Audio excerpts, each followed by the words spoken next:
a un nuevo episodio de Desarrollados o Estafados, el podcast donde desmenuzaremos poquito a poco las grandes mentiras de la historia con un poquito de café, pero eso sí también con mucho resentimiento de colonial. Hoy estaremos el combo completo: mi compañera Carolina, mi compañera Sara, mi compañera Tania y yo, Sofía. Muchachas, para empezar les tengo una pregunta. ¿A qué edad se enteraron de que el primer mundo que conocemos no es un lugar perfecto, sino que es como un club VIP al que no estamos invitados? Yo me enteré cuando vi que en Europa el transporte público tiene aire acondicionado y aquí si el bus no va con la puerta abierta a 80 km por hora, entonces no rinde. O cuando te das cuenta de que el sueño americano de los años 50 era que todo el mundo tuviera un carro gigante, mientras en Latinoamérica nos quedábamos pensando, bueno, ¿y con qué gasolina si es que se la llevan toda? Es que literal nos vendieron el cuento de que el desarrollo era como una receta de pastel.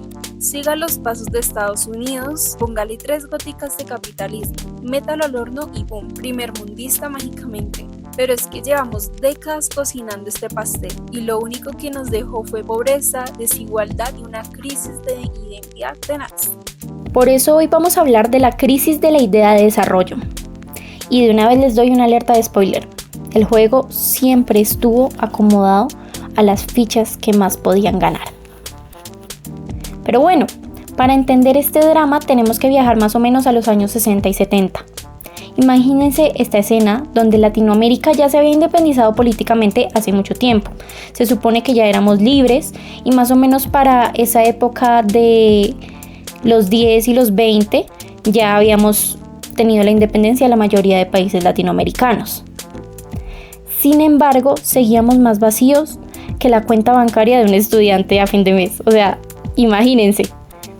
Ahí es donde aparece el economista estrella Raúl Prebisch a explicar este chisme.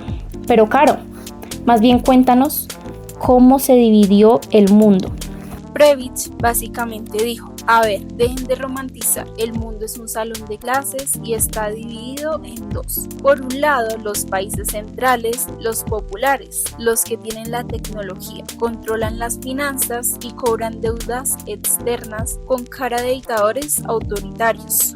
Los que hacen el iPhone, básicamente. Exacto, y por el otro lado los países periféricos, o sea, nosotros, los que dependemos de exportar materias primas, el aguacate, el café, el petróleo. O sea, la relación es, nosotros les mandamos las frutas a precio de huevo y ellos hacen un jugo envasado con una marca bonita y nos lo revenden 10 veces más caro. No, negociazo. Es que autores de la teoría de la dependencia como André Gunder Frank o Teotonio dos Santos lo dijeron clarito. El subdesarrollo no es que estemos atrasados o que no tengamos básicamente ganas de salir adelante.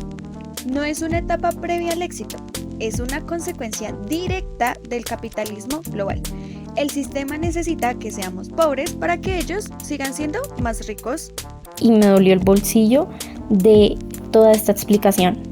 Pero bueno, no solo vamos a hablar de esto, porque el problema no era solo la plata. Aquí entra un gran personaje que vamos a traer a coalición y es nuestro filósofo y antropólogo favorito. Y pues obviamente estamos hablando de Arturo Escobar. Él dice algo que vuela la cabeza y es que el tercer mundo y la idea de desarrollo son un invento.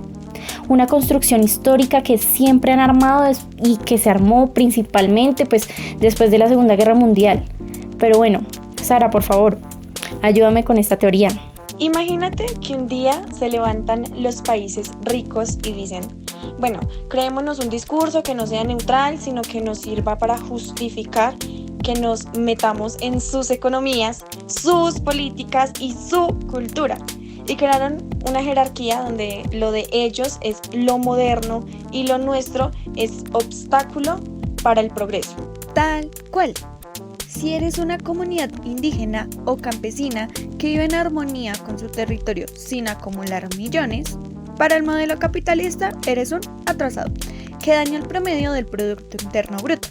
Entonces, ¡pum!, te quitan el control del territorio para meter una industria. Destruyeron saberes locales enteros solo porque no encajaban en su idea de éxito. Es como si tu tía la criticona llegara a tu casa a decirte que tu decoración es horrible y que tienes que comprar los muebles que a ella le gustan, pero con tu tarjeta de crédito, obviamente. Así de descarados son. Ya nos deprimimos mucho colectivamente, pues viendo cómo nos manipularon y manejaron a su antojo. Pero pues este podcast no es solo para quejarnos, es también para demostrar la lucha, cuáles son las alternativas y por qué el ensayo que hicimos demuestra que la gente no solo se quedó de brazos cruzados, sino que intentó buscar nuevas formas de solución. Para nada. La crisis de esa idea de desarrollo nos obligó a pensar por nosotros mismos. Por ejemplo, Paulo Freire nos enseñó en la pedagogía del oprimido que no hay que aceptar modelos impuestos desde arriba, sino desarrollar pensamiento crítico para transformar nuestra propia realidad. Y el gran Orlando Fals Borda propuso la investigación-acción participativa, que básicamente es: el conocimiento no lo tiene un tipo con corbata en una oficina en Washington. El conocimiento se construye con las comunidades desde su propia realidad. A mí lo que más me gusta en toda esta charla que estamos teniendo es el concepto del buen vivir, que defienden los movimientos indígenas. Y es que olvídense de medir el éxito de un país solo por cuántos millones produce. El buen vivir propone una relación equilibrada entre las personas, la sociedad y la naturaleza. Es decir, vivir bien, con dignidad, no vivir mejor a costa de explotar al vecino o al planeta. Y no es que estemos en contra de la modernización ni que querramos volver al pasado o volver una sociedad retrasada, pero queremos que sea un desarrollo más humano, una nueva idea de desarrollo que postule la diversidad, que la respete y que descolonice el poder. Pues como dirían por ahí, queremos un progreso donde quepa lo que es la palabra completamente: dignidad. Palabras más, palabras menos. Medir la felicidad solo con números económicos es una trampa que oculta la extracción y la pérdida de nuestra autonomía.